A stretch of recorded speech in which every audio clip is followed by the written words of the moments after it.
Savez-vous qui était vraiment le Père Noël?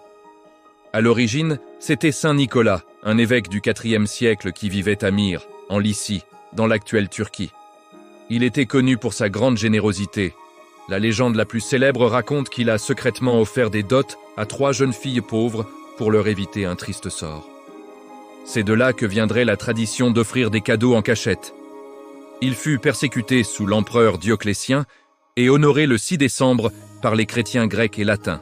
Il est encore célébré en Lorraine, en Allemagne, en Russie, aux Pays-Bas, en Suisse et dans d'autres pays. Aux Pays-Bas, Saint-Nicolas devient Sinterklaas. Quand les colons néerlandais arrivent en Amérique, ils emportent cette tradition.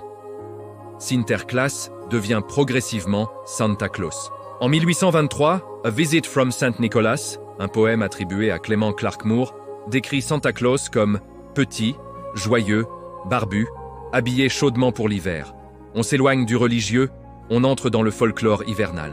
C'est le dessinateur américain Thomas Nast, 1860-1880, qui fixa les bases visuelles du personnage. Vieil homme rond, barbe blanche, manteau épais, ceinture, bottes. Les couleurs variaient encore, vert, brun, rouge. Mais la silhouette moderne était née. Ensuite vint la campagne publicitaire de Coca-Cola en 1931 qui a fixé son image définitive.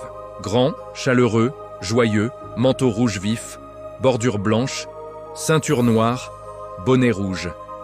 Ces couleurs correspondent à la tradition ancienne, mais aussi aux couleurs de Coca-Cola.